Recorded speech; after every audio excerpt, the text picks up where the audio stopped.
Class matric का एक और टॉपिक हम स्टार्ट करेंगे।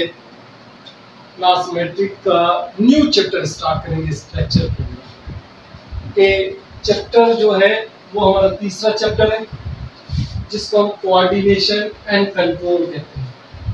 ठीक है, इस चैप्टर का नाम है कोऑर्डिनेशन और कंट्रोल। अब देखो, हमारी बॉडी पूरी लिविंग ऑर्गेनिज्म, जितने भी लिविंग ऑर्गेनिज्म पाए जाते हैं एक्सेप्ट प्लांट, उनकी बॉडी के अंदर एक कंट्रोल सिस्टम होता है जो उनको पूरी बॉडी को, जैसे सेल के अंदर न्यूक्लियस होता है ना, सेल को कंट्रोल करने वाला, ऐसे हमारी बॉडी के अंदर ब्रेन पाया जाता है या स्पाइनल कार्ड होता है जो हमारी बॉडी को कंट्रोल एंड मेंटेन करता है। ठीक है, अब देखो, कंट्रोल, कोऑर्डिनेशन और interaction among the different parts or organ of the body।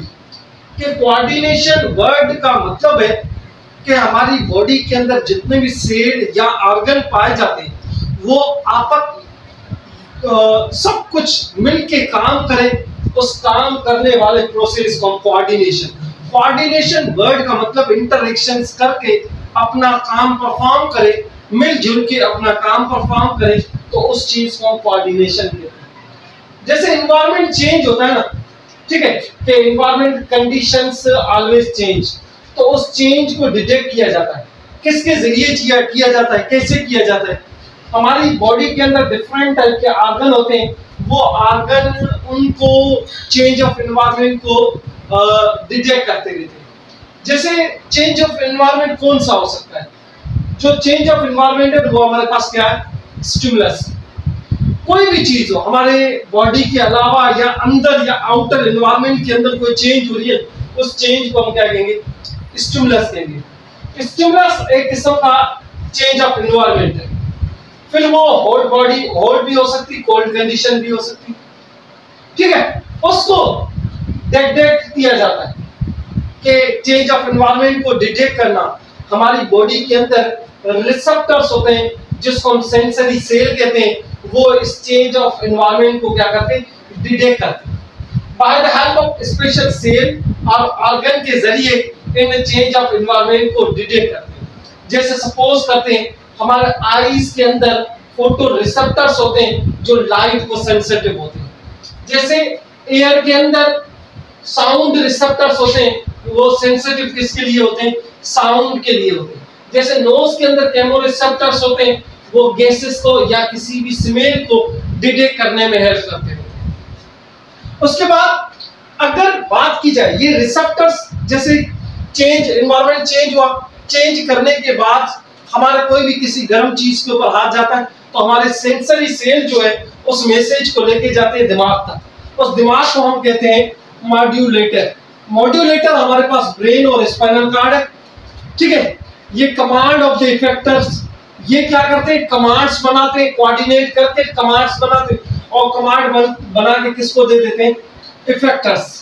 Effector जैसे आप लोग देखा होगा हमारे घर के अंदर एक वायर आ रही होती है, दूसरी जा रही होती है, ऐसे हमारी बॉडी के अंदर भी डिफरेंट टाइप के न्यूरॉन्स होते हैं, एक मैसेज को लेके आ रहे होते हैं, एक मैसेज को लेके जा रहे होते हैं। ऐसे लेके आने वाला जो है और लेके जाने वाला इफेक्टर्स होते हैं। ये क्या करता है? Response to the stimulus by the gland या मसल्स के जरिए जो चेंज ऑफ एनवायरनमेंट है उसको हेल्प करता है, मेंटेन करने की कोशिश करता है। उसके बाद कोऑर्डिनेशंस के दो टाइप्स हैं, टाइप्स ऑफ कोऑर्डिनेशन। एक हमारे पास केमिकल कोऑर्डिनेशन है, दूसरा है नर्वस कोऑर्डिनेशन।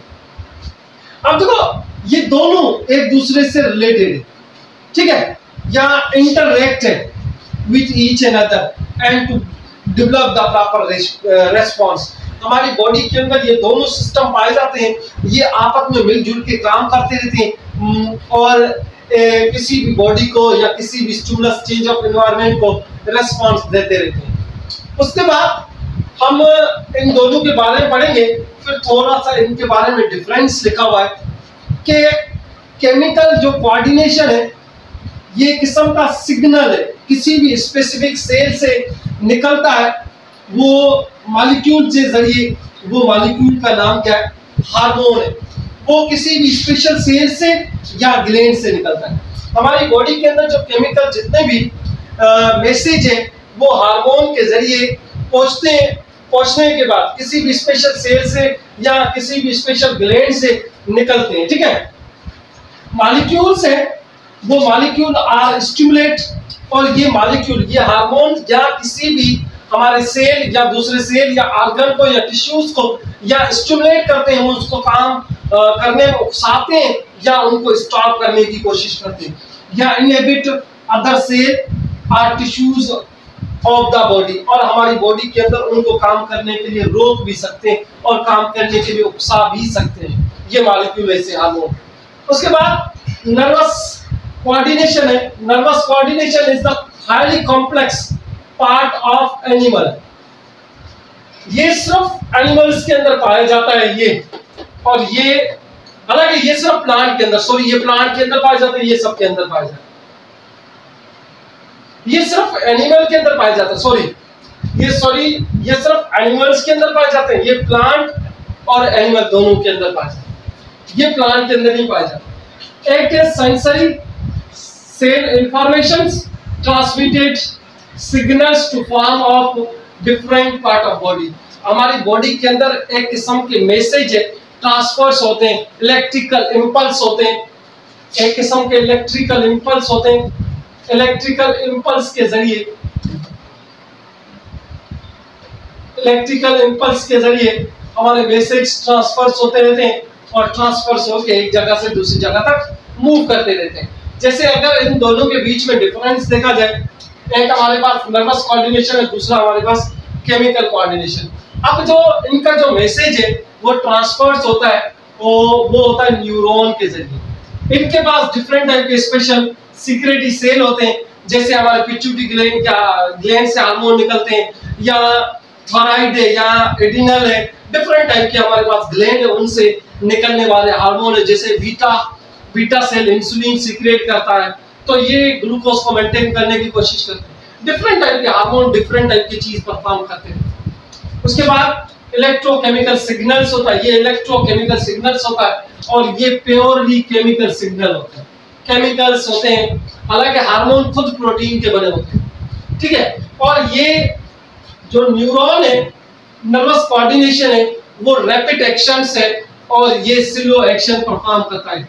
जैसे आप लोग किसी गर्म चीज के ऊपर हाथ रखते हो और फौरन से उठा देते हो, जैसे आप लोगों का डाइजेशन सिस्टम है वो कितने 3-4 घंटे के बाद पूरा होता है, तो केमिकल कोऑर्डिनेशन स्लो प्रोसेस है और जो नर्वस कोऑर्डिनेशन वो रैपिड प्रोसेस है, रैपिड एक्शन।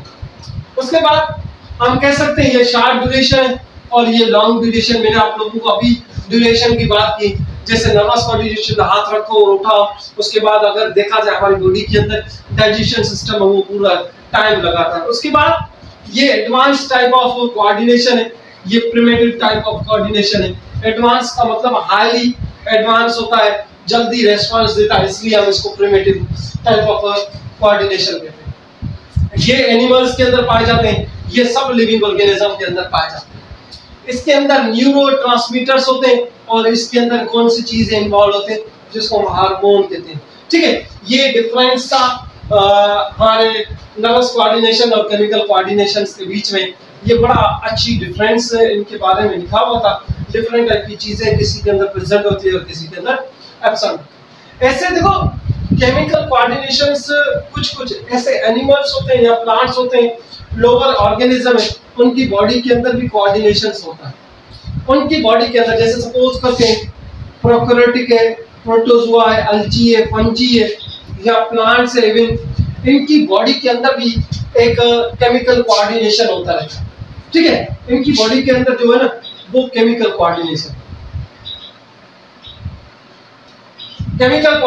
है वो सिग्नल्स के जरिए परफॉर्म होती है, और सिग्नल के अंदर मेन जो हिस्सा होता है वो कंट्रोल करने वाला कौन होता है हमारे पास हार्मोन होता है, और टू रेगुलेट भी करते हैं ग्रोथ को और मेटाबॉलिज्म और रिप्रोडक्शन। और ये हार्मोन क्या करते हैं हमारी बॉडी के अंदर ग्रोथ को, मेटाबॉलिज्म और रिप्रोडक्शन को कंट्रोल वगैरह करने में हेल्प करते हैं। जैसे आप लोगों ने एक प्लांट देखा होगा जिस प्लांट का नाम है टच मी नॉट प्लांट, इसका साइंटिफिक नेम है मिमोसा पेंटी का प्लांट होता है। ये प्लांट एक ऐसा प्लांट है, अगर इसको हाथ लगाएंगे तो ये इसकी जो टर्गर प्रेशर है वो डिक्रीज हो जाता है। डिक्रीज होने के बाद जो पत्ते हैं वो फॉल डाउन हो जाते हैं, ठीक है। और फिर से आप लोग छोड़ोगे तो ओरिजिनल पोजीशन के अंदर आ जाता है। कि व्हेन द प्लांट टच करोगे तो ये ऐसे मुरझा जाएगा। मुरझा जाने के बाद आप लोग मोबाइल फिर से छोड़ दोगे तो वो फिर से रिस्टोर होकर अपनी सेम पोजीशन के ऊपर आ जाता है। डिफरेंट टाइप के हार्मोन है, जैसे सपोज करते हैं हमारे ग्रोथ को, हमारे रिप्रोडक्शंस को, ये हार्मोन्स या डिफरेंट टाइप के सेल वगैरह ये सीक्रेट होके हमारे रिप्रोडक्शन और ग्रोथ को भी कंट्रोल करते रहते हैं। एक और मूवमेंट आप लोगों ने देखी होगी प्लांट के अंदर, जैसे ये टर्गर प्रेशर्स की वजह से पैदा होती है, ठीक है। ये टर्गर प्रेशर्स की वजह से पैदा होती है, ठीक है, कि टर्गर प्रेशर्स की वजह से होती है। और ये फैसिनेटिंग मूवमेंट है। जैसे आप लोगों ने सनफ्लावर देखा होगा, वो सन की रोशनी की वजह से ऐसे मूव करता है, तो उस मूवमेंट को हम फैसिनेटिंग मूवमेंट कहते हैं। जो टर्निंग टुवर्ड द सन की तरफ डायरेक्शन होती है, उस प्लांट को हम सनफ्लावर प्लांट कहते हैं। जो जिसको हम हिंदी में सूरजमुखी प्लांट कहते हैं, जो सूरज की रोशनी की मदद से टर्न आउट होता रहता है। सुबह के वक्त ऐसे होता है और शाम के वक्त इसी साइड हो जाता है। जैसे वो सन ऐसे पूरा मूव करता है, ऐसे ये प्लांट की फेस जो वो भी मूव करता है। उस मूवमेंट को हम फैसिनेटिंग मूवमेंट कहते हैं, ठीक है। उसके बाद इनको कराने वाला एक हार्मोन होता है जिसको हम फाइटो हार्मोन कहते हैं। वो ज्यादातर ऑक्सिन होता है, ऑक्सिन होता है। ऑक्सिन दूसरा भी रेस्पॉन्सिबल होता है प्लांट की ग्रोथ वगैरह कराने में, बड़ा इंपॉर्टेंट रोल अदा करता है, ठीक है। ये हार्मोन प्लांट की ग्रोथ, प्लांट की डेवलपमेंट कराने में बड़ा इंपॉर्टेंट रोल अदा करता है। ये हमारा इंट्रोडक्शन था कोऑर्डिनेशन एंड कंट्रोल्स और उसकी कुछ माइनर चीजें। इंशाल्लाह ताला इसके बाद हम नेक्स्ट टॉपिक में। अल्लाह हाफिज।